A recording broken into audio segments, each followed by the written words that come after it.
Perhaps the most racist person to ever grace the airwaves of the corporate press in the 21st century has officially been excommunicated from her professional role within the halls of MSNBC. That's right, Joy Reid has officially been fired. Here we see from the New York Times, Joy Reid's MSNBC show canceled in major shakeup.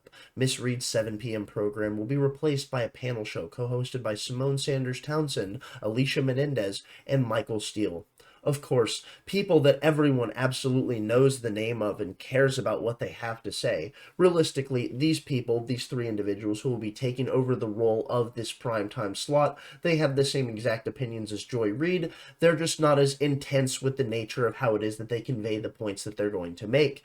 It is truly something to see that a woman such as this no longer has a role within that of the corporate press, but at the same time, it's purely to be expected. The fact is that the nature of, let's say, the progressive era of race baiting race hucksters has officially been excommunicated from that of the civil zeitgeist of the political landscape itself. People are sick and tired of it. They've had absolutely enough of it, and people who are peddling that nonsense, which is exactly why Joy Reid has such a pathetic showing within that of her ratings. Moving on now, here we see from the Daily Mail, Joy Reid's MSNBC show is canceled as ratings plummet. MSNBC has canceled Joy Reid's evening show amid the network's plummeting ratings, according to a report. Her final episode of The Readout is set for sometime this week, sources have told the New York Times. The slot will be filled, like we said, by those three individuals who have the exact same perspectives on basically absolutely everything, which of course you have to consider that every person within the corporate press that sits within a position of power that's actually conveying the news to you, you need to realize that the reason they're in that position is solely for the fact that they already are pre-approved because they have the pre-approved opinions. The shakeup comes from the newly tapped MSNBC president Rebecca Cutler, who is looking to save the network from dismal ratings, according to Variety. Other programming changes are expected as the network looks to revitalize its primetime roster. Amid a looming landscape of languishing cable and legacy news stations, MSNBC had their lowest rated Januaries in history in the highly sought 25 to 54 demographic. The statistic holds importance to advertisers due to the group's spending power and the fact that it pertains to both daytime and primetime viewership. During the hours of 8 to 11 p.m. Eastern Time, MSNBC barely managed an audience of 734,000, with CNN following behind them with just securing 522,000. There are podcasts that get better ratings. There are, in fact, hundreds of podcasts that cover news that get better ratings and consistent viewership than MSNBC does on a daily. And then you have to think about the overhead expenses of what the cost is compared to someone who is simply recording the show in their room or in their garage or in their home office. And then an entity like MSNBC that is working on making sure that they can fund all of these massive media conglomerates across the globe and getting no return on investment for it. That is one of the most fascinating points of all of this, and it's exactly why we've seen so many people within the legacy media start to get excommunicated, just like that of Joy Reid, because you provide no value, and thus the market is reacting as such. Here we see, this all occurred during a hectic news cycle that featured coverage of Justin Trudeau's resignation, Trump's inauguration, and the controversy surrounding the president's parade of appointments and pardons. Talking heads ranging from Jake Tapper to Joy Reid failed to stop the bleeding. Of course they did, as did a move from MSNBC that brought back Rachel Maddow to TV sets 5 times a week, at least for the first 100 days of the new administration. Because, of course, if there's anything that's going to make me want to watch MSNBC, it's some annoying androgynous bitch yapping at me at an octave that I couldn't fathom to want to ever conjure to speak at someone in any fashion, because it sounds like I'm doing nothing more than nonsensical yammering and bitching after every single sentence that I utter. Here we see MSNBC lagged to just 45,000 views during the day and just 63,000 during the hours of night, with that Maddow experiment seemingly failing as anyone should have expected it to do so. In terms of percentages, though, the figures were even more alarming. MSNBC essentially lost nearly half of its 25 to 54 audience since this time last year, continuing with a 65% slide since the election. In prime time, the network's numbers are down 41% from 2024 when it came to programming being delivered during the day. The percentage dip was also the same. Truly remarkable, and it's something that you have to wonder, is it the fact that the viewers of places like MSNBC, they're simply tuning out because, well, they don't want to be told things that they don't want to hear when it comes to the fact of Donald Trump winning? Or is it that they've realized they've had nothing more than lies consistently peddled to them and a false version of reality delivered and presented in front of them? Thus, they've now awoken to the fact that they were effectively living within a finely constructed matrix, and now that they've broken out, they're trying to go ahead and find information elsewhere.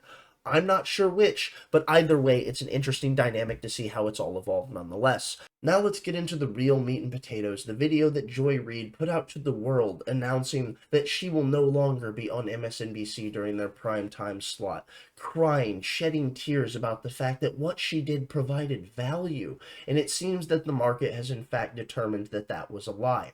So the thing that we're just going to go ahead and address here is that all of the issues that Joy Reid championed over the years, well, let's say roughly 95% of them, were all racialized. That was her entire push, was the focus of race, and effectively nothing more. And when you sat there seeing these clips that went viral of her, which of course all of the time would garner more viewership online than they actually would on the airwaves of MSNBC, which is another great reason as to why it is that this woman will no longer be on the airwaves of this channel. The fact is that people can go ahead and see what you have to say because one clip goes viral and they realize that they don't need to spend 45 minutes of their day listening to you yammer about nonsense. It is one of the greatest evolutions within the media landscape is the hyper compression of information that has allowed us to effectively sidestep so many of the different gatekeepers that have been trying to deliver information for so long. It's one of the greatest evolutions that we've seen within the technological landscape that has presented man's capacity to, I would say, have new information and an attempt to grapple with it in real time rather than having it slowly drip fed to you so the narrative can be slowly constructed around you so you can then have a housing built, so you can then have a framework established for how you perceive something which you yourself didn't even build but was presented upon you, which is exactly what propagandists like Joy Reid have been doing on the topic of race. So now let's go ahead and jump in and see what we've got with this woman shedding tears. And realistically, I'm not one to sit there and just be like, succulent, how delicious, liberal tears. But in some way, I did feel the darkest part of myself creep up for but a moment, and in the process, well, it cracked a bit of a smile on my face. So let's go ahead, jump in, and see what we've got with Joy Reid real quick. My show had value, and that I'm sorry that that what I was doing had value. The market has in fact determined that that statement was false. Had value, and in the end, I'm sorry. I try not to cry on TV, and I think this is kind of like me on TV, so I apologize. And that it kind of and then it mattered. I see Karen is there, and she's been texting me as well. And so what I will just say is that in the end, thank you. I don't know who that is, but Where good I on. land is that the moment that of guilt that I felt that I went hard on so many issues, whether it was the Black Lives Matter issues of A a racial young issue. baby or a mom or a dad that was killed, or when we opened up people's eyes to the fact that Asian Americans were being targeted and not Another just one. Black folks, that or went hard for immigrants who've done nothing Another but one. come to this country like my parents did. And when she says immigrants, she means illegal immigrants that have flooded into the country to the tune of roughly 20 million people that are living off of the taxpayers' dime because of government subsidized funding. That's right, that is who she's talking about. And of course, as a progressive, Joy Reid thinks government spending good and we can just print more money so we can just spend more money because then we can have more government programs and more people can be taken care of. Because this is a person who doesn't understand that value has to be created, which of course, she as a person thinking she provided value on the airwaves of MSNBC very clearly doesn't realize what value actually is nor how it's created. Thus, she has no understanding of reality. And try to make a life and defended them. Or whether we've talked about what the president is doing that is subversive to the Constitution.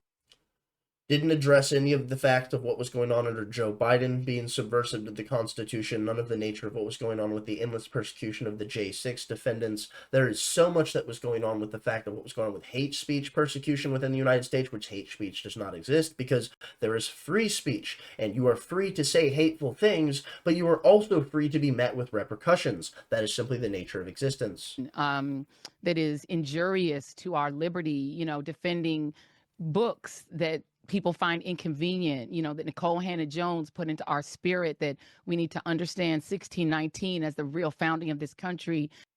1619 Project talking about the fact that the real founding of the country started when Black Americans were brought to the United States as slaves. That is solely when the United States began, and that Black Americans built the U.S. And the fact is that, yes, in part that is true, because they're Americans, and they built the United States, just like the rest of the United States populace. This racialized focus that people like Nicole Hannah Jones, and then who their writings have ensnared akin to people like Joy Reid, have clearly done nothing more than poison the minds of so many within that of the progressive ethos. And my God, the fact that we're now starting to see these people be excommunicated from that of the media zeitgeist because of how the matter of fact that they have effectively had their minds poisoned to such a degree that they are now incapable of actually delineating reality from falsehood, well, it's quite a good thing to see, and I would argue a white pill for the future of humanity. Whether it's talking about any of these issues, and yes, whether it's talking about Gaza and the fact that we as the American people have a right to object, to little babies being bombed. And where I come down on that is I'm not sorry. So, credit where credit is due, because we always do that here. Joy Reid did have a good segment on the Israel-Palestine conflict, and the fact is that she's really only spoken about it once or twice. She hardly talks about it, but in the moment that she did do so in a fairly salient fashion with proper critiques, and doing so in an honest way with a less emotional framing than she does when she's talking about race issues. So it's very clear the fact of race issues in America means so much more to her than the fact of children dying, but that's a conversation for another day. We do need to address the fact that she was at least honestly tackling the subject far differently than she does when it comes to the topic of race in America, which she knows she is the most dishonest person in the world, but of course she would never admit it to you nor herself. I am not sorry that I stood up for those things, because those things are of God.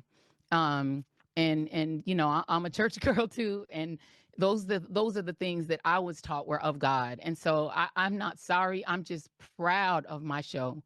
My show. Okay, so she's talking about the fact that these things are of God. Ah, yes, racialized politics is certainly an action driven by the desires of God. Unbelievable. The hubris of these people is truly off the charts in a fashion that you could not imagine yourself, because you are someone who lives in reality and not nonsensical fairy tale land.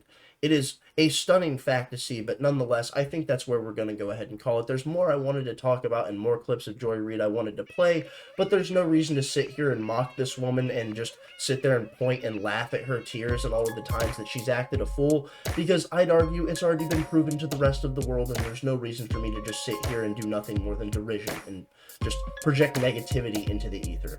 I'm going to go ahead and leave it there. Thank you for watching. If you got this far, thumbs up if you liked it, thumbs down if you didn't. Tell me where I'm wrong in the comment section down below. Stay lovely, stay great, and most importantly, my friends, as always, please go tell someone you love them. Peace out.